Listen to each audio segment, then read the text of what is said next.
नमस्कार, आप देख रहे हैं पर्वत जैन डिजिटल। आपके साथ मैं हूं मीनाक्षी सा।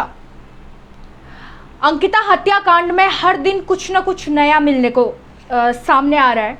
चाहे बात पत्रकारों को धमकी को लेकर हो, चाहे सीएम को लेकर हो, चाहे इसमें जो एसआईटी जांच कर रही है उसे लेकर हो, लेकिन हर दिन कुछ न कुछ नई चीज़ें निकल के सामने आ रही हैं।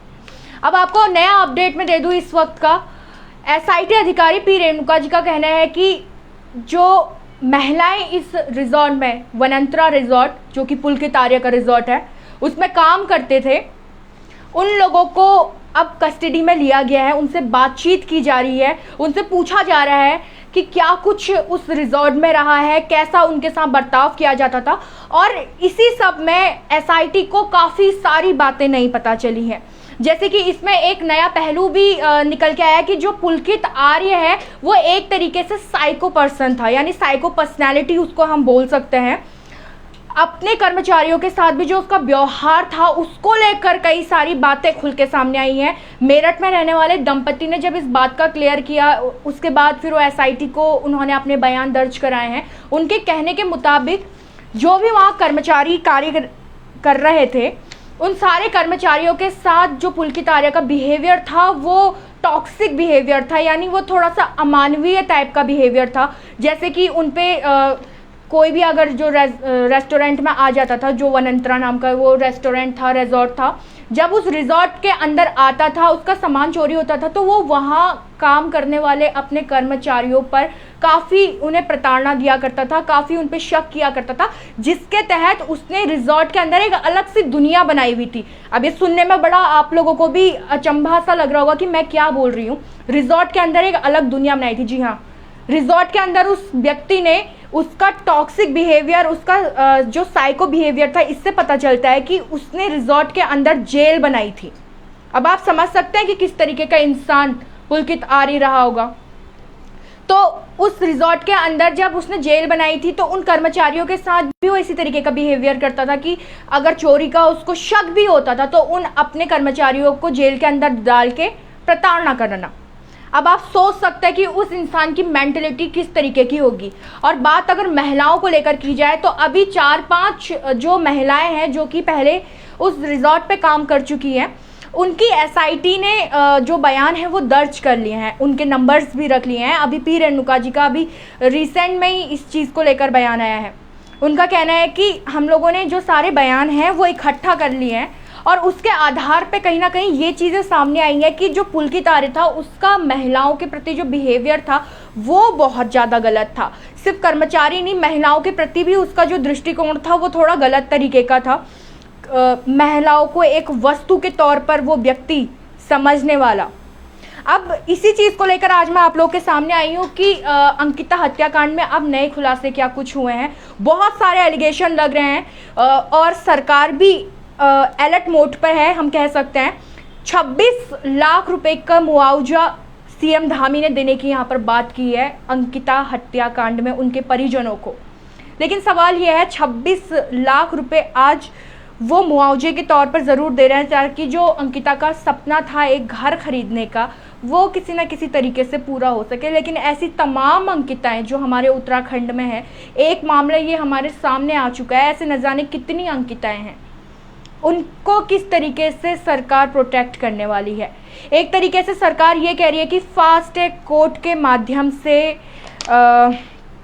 मैं थोड़ा सा देख लूँ कितने लोग यहाँ पर अभी मेरे साथ जुड़े हुए हैं। 254 फास्ट ट्रैक कोर्ट के माध्यम से सरकार ये बात कह रही है कि इस केस को जल्द से जल्द निपटाया जाएगा। इसके जो आरोपी है उसे सलाखों के पीछे धकेला जाएगा। लेकिन अभी भी वही सवाल कि अभी तक सिर्फ 3 लोग जो हैं उन्हें आरोपी जो पुलकित आर्य है, अंकित है, इन्हें गिरफ्तार किया गया है। और सबसे बड़ी बात जो यहाँ पर देखने वाली है, उन्हें पुलिस कस्टडी में ना रखकर जुडिशरी कस्टडी में रखा गया है। तो थोड़ी सारी चीज़ें जो इसमें पॉइंट आउट करने वाली है वो यही है कि पुलिस कस्टडी में आखिर इनको क्यों नहीं रखा गया, इनको जुडिशरी कस्टडी में क्यों रखा गया है। दूसरा, इशिता और विवेक भारद्वाज जो इसमें अब बड़ा पहलू लेके आए हैं, जो यहाँ पहले कार्यरत लोग थे, उनको किस तरीके से प्रोटेक्ट कर रहे हैं। क्योंकि जिस तरीके के ये लोग हैं, कहीं ना कहीं जो लोग इनके खिलाफ बयान दे रहे हैं, चाहे वो पत्रकार हो या फिर ऐसे एविडेंस हो, तो ये लोग उन्हें मिटाने की भरपूर कोशिश करेंगे। तीसरी बड़ी बात जो यहाँ पर मैं सामने लेके आ रही हूँ, आखिर रेणुका बिष्ट यमकेश्वर विधायक, उनके ऊपर अभी तक कोई कार्रवाई क्यों नहीं की है, जो कि एक क्राइम एरिया पूरी तरीके से नष्ट कर देती हैं। डोजर किसके कहने पर चला है? सरकार का कहना है कि उन्होंने बाहर का जो आउटर है उसे तोड़ने के लिए कहा था। डीएम का कहना है उनको कुछ पता नहीं है इस बारे में। तो फिर सच कौन बोल रहा है?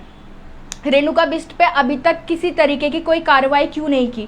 क्योंकि क्राइम सीन को नष्ट जिस तरीके से किया गया है उससे बहुत सारे एविडेंस खत्म हो गए हैं। उसके अलावा वहाँ पर आग लगा दी गई। तो कहीं ना कहीं ये सारी चीज़ें अगर एक दूसरे के साथ जोड़ के देखी जाए तो सबूतों को ख़त्म करते हुए ये चीज़ें नज़र आ रही हैं। और फिलहाल अभी तक यमकेश्वर विधायक के खिलाफ कोई कार्रवाई नहीं हुई है। तो ये बहुत बड़ी बात है कि यमकेश्वर विधायक अब तक न जाने किधर है, लेकिन उनके खिलाफ कोई कार्रवाई नहीं की है।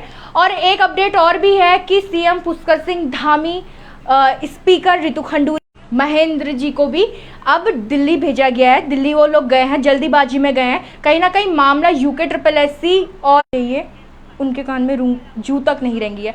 लोगों ने ये इस तरीके के DGP को लेकर भी सवाल किया है, क्योंकि कहीं ना कहीं पुलिस प्रशासन की लापरवाही तो सामने आई है और ये जाहिर सी बात है पुलिस प्रशासन की गलती दिखाई दे रही है।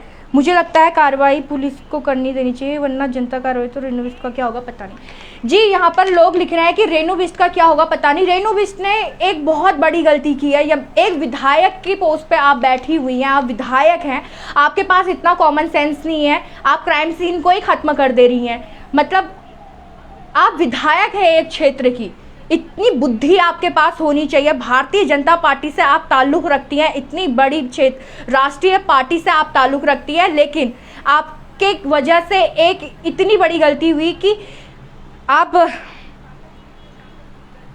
क्राइम सीन नष्ट हो गया। न जाने, क्योंकि SIT का अभी भी कहना है कि जितने बार हम क्राइम सीन पे जा रहे हैं कुछ ना कुछ हमें नया मिल रहा है। अब जो क्राइम सीन नष्ट हो गया है, मुझे समझ नहीं आता है कि SIT को भी वहाँ किस तरीके से नई चीज़ें मिल जा रही हैं। अगर वो चीज़ जिस तरीके से थी उस तरीके से ही रही जाती, वो क्राइम सीन वैसे ही होता, वहाँ पर किसी का आना जाना अलाउड नहीं होता, तो आप सोचिए कि अभी कितने सारे एविडेंस मिल चुके होते। आज जिस वनांतरा की बात हम कर रहे हैं, जिस रिजॉर्ट की हम बात कर रहे हैं, जहाँ पर ये पता चला कि उस रिजॉर्ट के अंदर जेल थी, तो सोचिए जो अंकिता का कमरा वहाँ पर नष्ट किया गया, उस अंकिता के कमरे से कितनी सारे प्रूफ वहाँ से निकल के आ सकते थे। और वहीं मैं आपको एक बड़ा अपडेट और दे देती हूँ। पुलिस का कहना है कि जहां पर पुलिस ये कह रही है कि पोस्टमार्टम की जो रिपोर्ट थी वो पेश कर दी गई, वो जनता के सामने इससे पेश नहीं की गई क्योंकि परिवार नहीं चाहता था। परिवार का ये कहना है, यानी उनके पिता का कहना है कि उन्होंने कहा था कि जनता के सामने सार्वजनिक कर दी जाए जो भी पोस्टमार्टम की रिपोर्ट आई है। सबसे बड़ा सवाल ये है कि पोस्टमार्टम की रिपोर्ट जनता से क्यों छुपाई गई है। तो कुछ सवाल ये हैं कि जो अभी भी उलझे हुए हैं। हत्याकांड पूरी तरीके से सुलझ के सामने नहीं आ रहा है, बहुत सारे इसके पहलू है। VVIP वो कौन थे जो उस दिन ब्लैक कार पे आए थे, क्या उनके बारे में कुछ पता चला है? क्या SIT को उसके बारे में कुछ जानकारी मिली है? और नहीं चली है तो अब तक क्यों नहीं चली है? क्या पुलकित आर्य को उन VVIPओं के बारे में नहीं पता? क्या विनोद आर्य अब तक इस तरीके से खुला क्यों घूम रहा है? पुलकित आर्य की पत्नी क्यों खुली घूम रही है, जबकि वो भी उतनी अपराधी है, विनोद आर्य उतना अपराधी है? तो फिर जो उस दिन ब्लैक कार पे लोग आए हुए थे, पुलकित आर्य ने क्या उन लोगों का नाम सार्वजनिक नहीं किया है?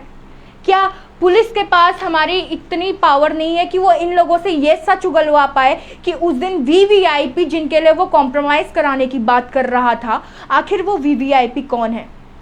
क्यों वो VVIP अभी तक कानून के हाथ से दूर है? तो ऐसे तमाम बहुत सारे सवाल हैं जो अंकिता हत्याकांड में अभी भी उलझे हैं, सुलझने का नाम नहीं ले रहे हैं। मैं थोड़े से लोगों के कमेंट्स यहाँ पर लूँगी।